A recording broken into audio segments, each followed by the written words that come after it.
Let you know, sir, I'm audio recording. Huh? Let you know I'm audio recording. No, I was trying to ask you a question, man. Yeah, go for it. What's going on? Nothing. We're just exercising our rights. Oh, well, talk to me about that because I have no idea. And what would you like to know? How are you able to carry that right there? You don't need no permit. It is your constitutional right protected here in Oregon. As long as it's openly carried like this, it's completely legal and protected by the Constitution of Oregon, Article 1, Section 27. There is some restrictions of where you can and can't go. If you're curious, here's an organization that will easily explain that to you if you can't get in contact with me again. You can go to my YouTube channel called Mark Guardian, or just type open carry AR-15 or whatever in Medford, Oregon, and you'll be able to find me. If you got any questions, I'll answer them. Like I say, you don't need a seat of jail as long as it's openly carried.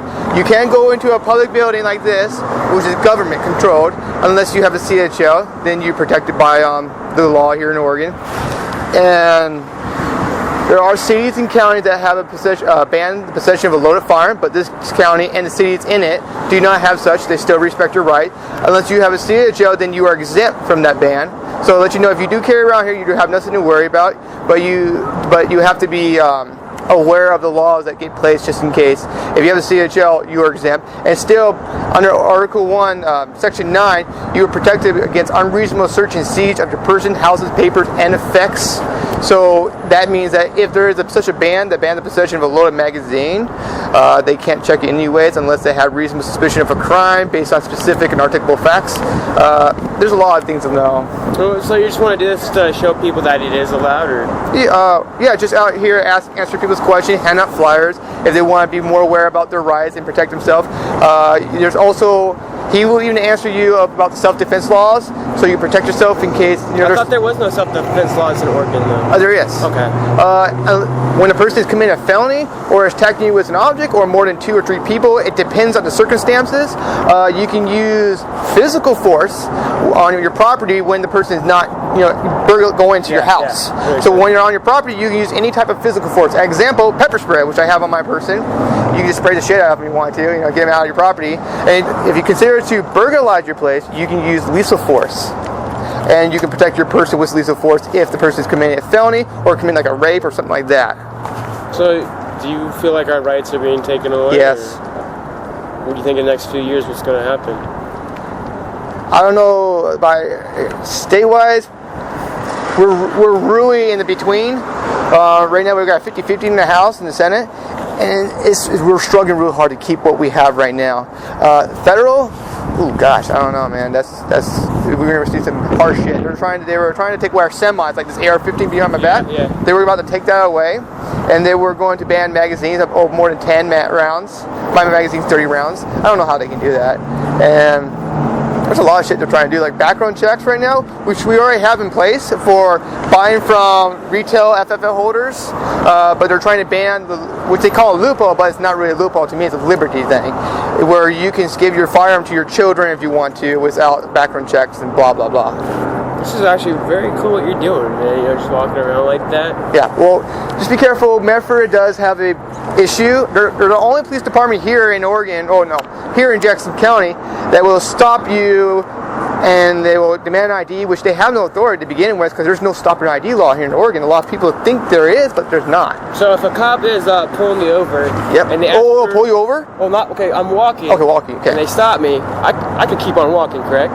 And let's just say you're being detained. Okay. Then you just remain here, and if they say, well, I want to see your ID, since there's no law that you're required to give identification, even with reasonable suspicion. So if they have reasonable suspicion and they detain you, if you're in one of those states that says you have to give ID or a name, then you're legally required to.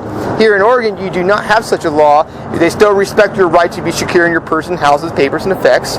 So if an officer does stop you and says, I got reasonable suspicion, which I don't know if they do or not, since they can lie, and they detain you, you just stand here all day if you want, and until they have probable cause, they can arrest you, then they can get all the information they want later on. If a cop pulls a gun on you, are you able to defend yourself?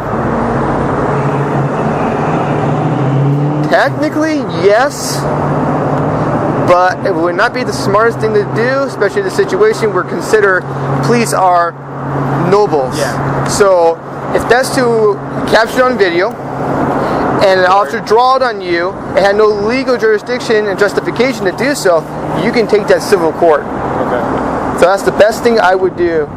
Thank you, Mark. I will. Warren, right? Warren. Warren. I will definitely look into that. Man. Yeah, like I say, if you want to go on my YouTube channel, just type open carry, Medford, Oregon. I've gone to almost every city here in Oregon. I still need to go to the West Coast. I've gone to Bend, Redmond, Portland, Eugene, Springfield, blah, blah, blah, blah. So I dealt with law officer interactions. And if you're really interested in gaining that experience, just watch my videos. My first videos are not that very articulate because I was still not very educated. I was still reading about it.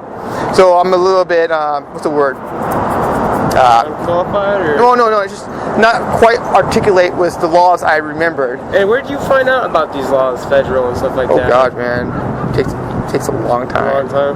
Yeah. Are you a graduate student in high school?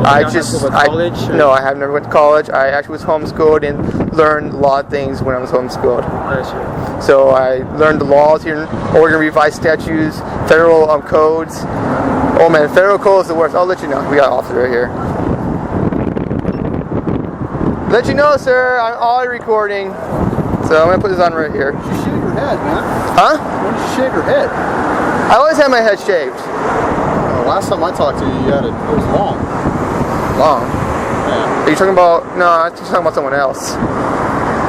Because my hair wasn't. I got You're Warren, right? Yes, I am. Yeah. I thought you had longer hair last time I talked. Yeah. To you. Hey, excuse me. Can I ask you a question about what he's doing here? What is he doing here? Carry. I mean, I'm sure he's told you all about it. Yes. Yeah. He's got his concealed carry license, correct? Yes. But you don't need it. Yeah, you don't need it. So, As long as you're not in a public government building, blah blah blah, then you need to see a job.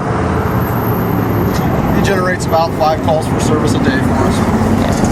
All right. Take care. Hey, thank you again, man. Absolutely, I will definitely man. look